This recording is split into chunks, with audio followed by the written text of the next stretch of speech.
আসসালামু আলাইকুম। কেমন আছেন সবাই? আশা করি কাছে এবং দূরে যে যেখানে আছেন আল্লাহর অশেষ মেহেরবানিতে অনেক অনেক ভালো আছেন। আমিও আলহামদুলিল্লাহ তোমাদের দোয়ায় বেশ ভালো আছি। তো বরাবরের মতো নতুন আরও একটি দিনে নতুন আরও একটি ব্লগ ভিডিও নিয়ে চলে আসলাম তোমাদের মাঝে। তো আশা করছি আমার ভিডিওটি তোমাদের ভালো লাগবে।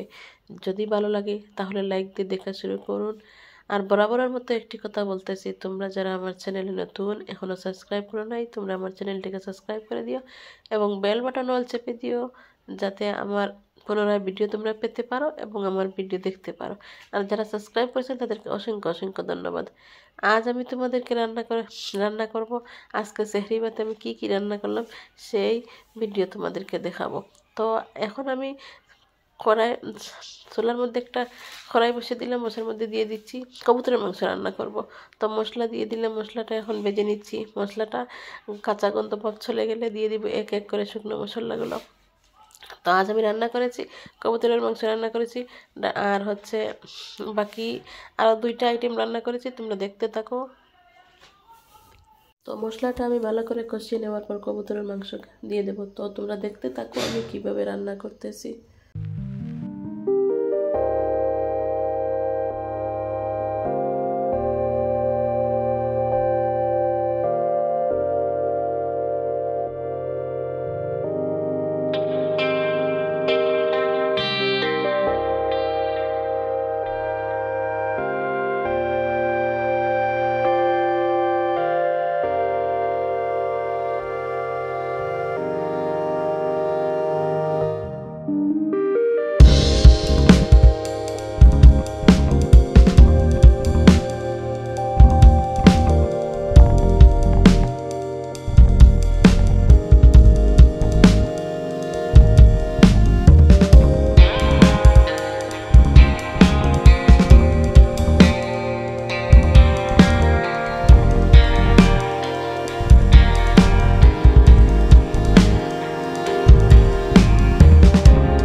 তো ভালো করে কবুতরের মাংসটা কষিয়ে নিয়েছি। কবুতরের মাংসের মধ্যে কয়টা পেঁয়াজ কেটে দিয়েছি সবজির মতন, আবার কয়টা আস্ত রসুনের কোয়াও দিয়েছি, একটা আলু কিউব করে কেটে দিয়েছি।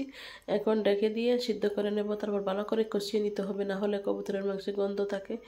এই যে ভালো করে কষে দেখো তরকারির মধ্যে কীভাবে তেলটা বেশি উঠেছে। তো তোমরা দেখতে থাকো কীভাবে কবুতরের মাংস আমি রান্না করতেছি, আর আজকে ডিনারে আজকে সেহরি ভাতে আমি কি কি রান্না করলাম তোমরা দেখতে থাকো।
কবুতরের মাংসের তরকারিটা হয়ে গেছে, এই দেখো এই পর্যায়ে এসে গেছে।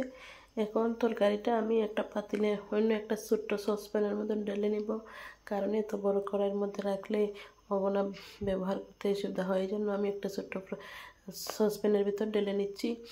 আর এই তো তাহলে ব্যবহারের সুবিধা হয় ছোট, আর তরকারি বড় কড়াইতে রান্না করতে আমার সুবিধা হয় না, নাড়তে ছাড়তে অনেক ভালো লাগে, সেজন্য আমি বড় কড়াইতে রান্না করে ছোট ছোট সসপ্যানে ঢেলে নিয়ে রান্না করি। অনেক সময় একটু তরকারি যদি বেঁচে যায়, সেই তরকারিটা ফ্রিজের মধ্যে রেখে দিতে কোনো প্রবলেম হচ্ছে না, কারণ ওর ঢাকনাও আছে, কোনো সমস্যা হচ্ছে না। এই জন্য আমি ছোট্ট সসপ্যানের মধ্যে ঢেলে নিলাম।